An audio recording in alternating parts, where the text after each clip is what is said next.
Hello everyone, my name is Nikki sir of support classes of Previously Shulapur.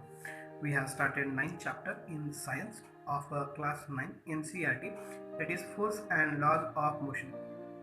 In that, in previous videos we have seen some part of this chapter. Those students have not seen those videos, please go through my links. I have given links in my description box. You can check it and go through those videos. Now today we will move towards on next point in this chapter, that is mathematical formulation of second law of motion. In previous video we have seen the second law. Here on the above this point is there, the rate of change of momentum of an body is proportional to the applied unbalanced force in the direction of force. This is the Newton's second law, and on that mathematical formulation is there. Please student, put your textbook in front of you while watching this video and be ready with your pen, pencil and notebook. Suppose an object of mass m then is moving along a straight line with initial velocity, that is u. It is uniformly accelerated to velocity, that is v, in time t by the application of a constant force, that is f, throughout the time t. The initial and the final momentum of the object will be p1 is equal to mu and p2 is equal to mv respectively. We have seen here momentum is equal to mass into velocity. On the basis of same, just we will move towards the change in momentum is directly proportional. See here in the law is there when we observe in the above. See here proportional to. Now these are proportional to first p2 minus p1. We have seen here these are momentum of the object will be p1 and p2 proportional to p2 minus p1. p2 means mv and p1 is mu minus as it is. Now take in between common m, remain v minus u means final and initial. Then the rate of change of momentum proportional to in time, that is m into u v minus u upon t. Now once we applied force, that force proportional to m into v minus u upon t. Now we will take constant k, that is f is equal to k m into velocity, final velocity minus initial upon t. Now we know that a is equal to v minus u upon t. Acceleration, we know that acceleration is equal to final velocity minus initial velocity upon t. Therefore f is equal to k ma, and we know that m is the mass and unit of mass is kilogram, and a is acceleration unit is meter per second. Then f is equal to k into 1 kilogram into 1 meter per second square, or otherwise here some explanation has given in the textbook. See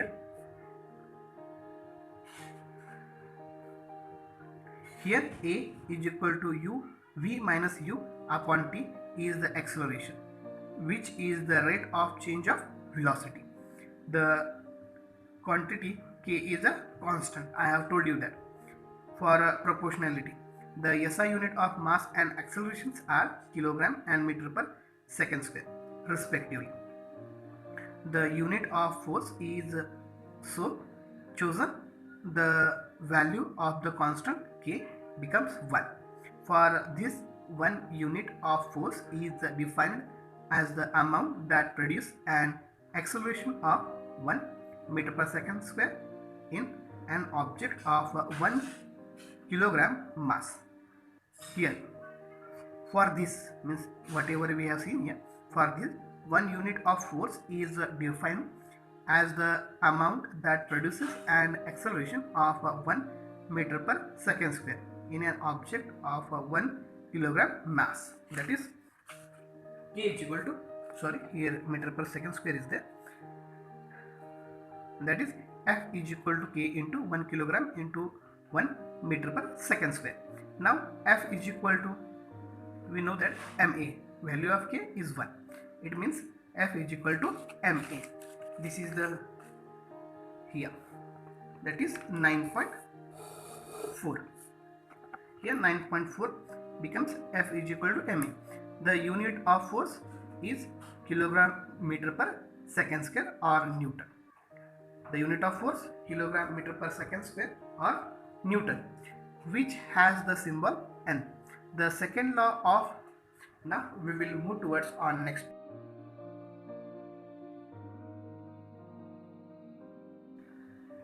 The second law of motion gives us a method to measure the force acting on an object as a product of its mass and acceleration.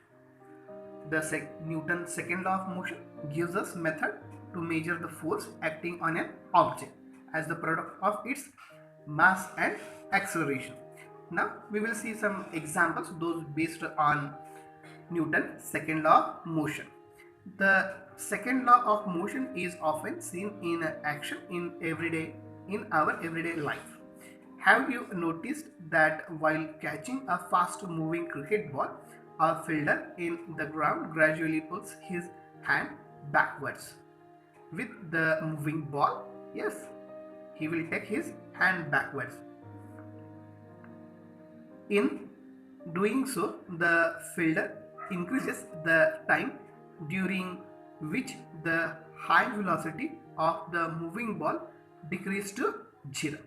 Thus, the acceleration of the ball is decreased, and therefore the impact of changing the fast moving ball, that is, see in figure number 9.8, is also reduced. See here, the picture has shown here. This is a fielder and he is taking the catch. He will take the catch, and that time during which the high velocity of moving ball, when he takes his hand backward side, that time the velocity of the ball will decrease. It means the acceleration is reduced.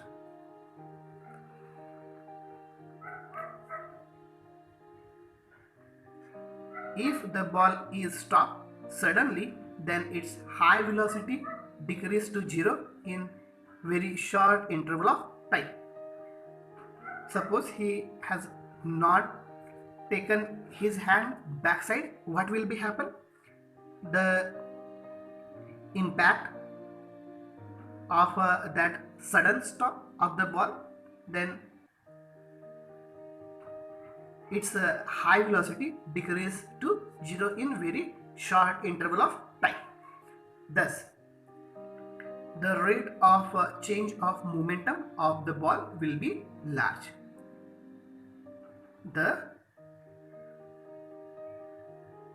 rate of change of momentum of the ball will be large. Therefore, a large force would have to be applied on holding the catch that may hurt the palm of the fielder, and that's why if he stop here only, it may be harm to his finger, means harm to his palm.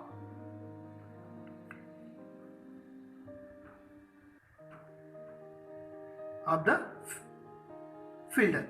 In a high jump athletic event, the athletes are made to fall either on a cushion bed or on a sand bed. And during the high jump athletic event, the athletes are made to fall either on a cushion bed or on a sand bed. This is to increase the time of the athletics ball to stop after making the jump. This decreases the rate of change of momentum, and hence the force try to ponder how to karate player breaks a slab of ice with a single blow. Now we will see.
The first law of motion can be mathematically started from the mathematical expression of the second law of motion, equation 9.4, that is again we have taken F is equal to ma, or we previously know that F is equal to m into v minus u upon t.